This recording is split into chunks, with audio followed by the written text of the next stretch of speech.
Oke, selamat pagi teman-teman. Pagi ini kita jemur gabah lagi. Cuaca Gunung Baluran sedikit mendung, berawan ya. Ini kita jemur gabah lagi teman-teman. Ini gabah KL ya. Gabah KL itu KA-nya sekitar 17% sampai 18%. Kita keluarkan lagi, kita jemur lagi sampai 4 jam, karena kalau digiling nanti sulit kalau KA-nya segitu. Jadi kita jemur lagi, mudah-mudahan cuacanya nanti tidak hujan. Nah, ini kita mau cerita teman-teman ya, yang seperti kita ketahui bersama bahwa Bulog itu telah menyerap gabah petani teman-teman ya.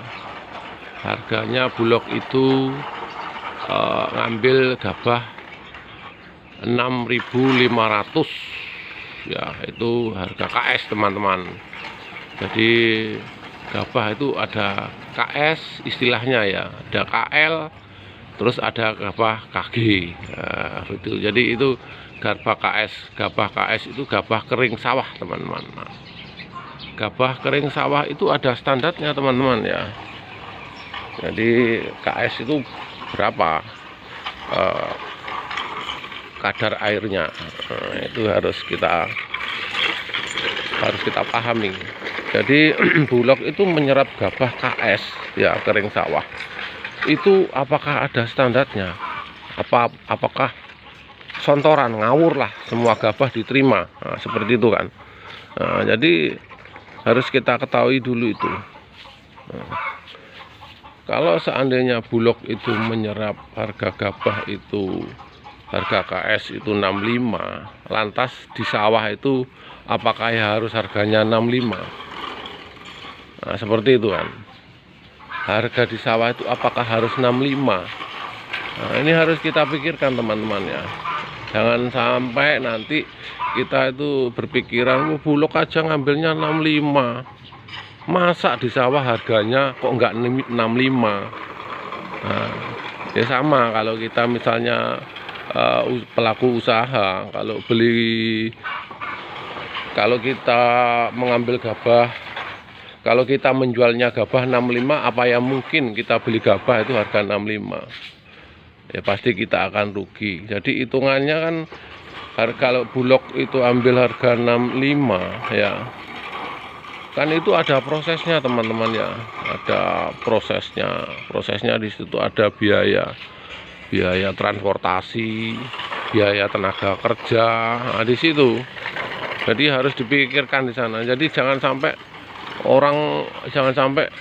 yang tidak ngerti ini istilahnya ini membuat apa ya, menyampaikan berita ini istilahnya ya, kok gabah Bulog ambil 65, di sawah harganya kok enggak 65. Jadi di situ ada biaya teman-teman ya. Jadi siapapun nanti yang mengambil gabah, jika mau dimasukkan ke Bulog, itu nggak akan mungkin ngambil gabah di sawah itu 65, karena ada biaya transportasi teman-teman ya, ada tenaga kerja, ada kuli nanti yang menurunkan gabah ke kendaraan. Nah, itu butuh biaya. Jadi kita harus memikirkan bahwa kalau Bulog ambil 65 itu ya, kalau kita kirim, kalau kita sampean yang pelaku usahanya ini ngirim beras ke Bulog, otomatis ya nggak mungkin akan beli gabahnya di sawah itu 6.500 teman-teman ya, nanti bisa rugi kita.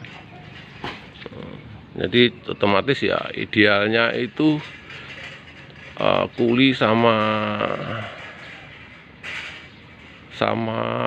kendaraannya, transportasi itu paling tidak itu makan biaya Rp200 per kilo. Nah, jadi Rp200 per kilo. Ya otomatis kita ambilnya, kalau tidak ambil untung ya minim ya, di sawah harganya kan 65 dikurangi 200, 63 seperti itu. Jadi harga di sawah itu idealnya itu paling tidak itu 62 teman-teman ya, 62. Kalau 63 itu ngepres sekali ya, tergantung jaraknya antara lokasi lokasi gabah itu ke Bulog berapa jauh. Nah, semakin jauh kan transportasinya semakin mahal. Nah, seperti itu. Kalau semakin mahal otomatis ya harga di sawah juga akan semakin mengecil.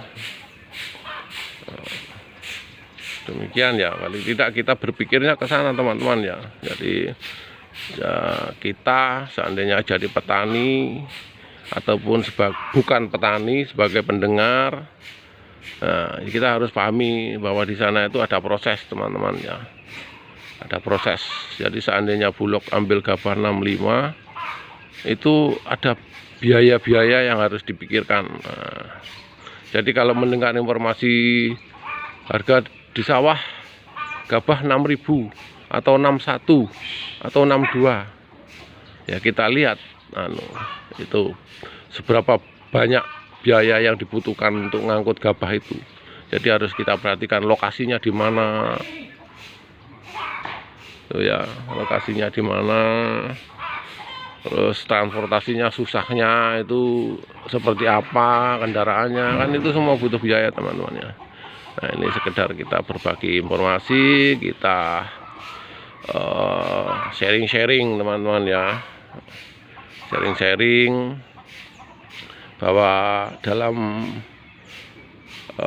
pengiriman beras ke Bulog yang harganya 65 itu, di sana itu banyak biaya-biaya yang dibutuhkan, karena lokasi persawahan itu enggak semuanya itu bisa dijangkau oleh kendaraan umum teman-teman ya. Jadi kita harus pahami di sana.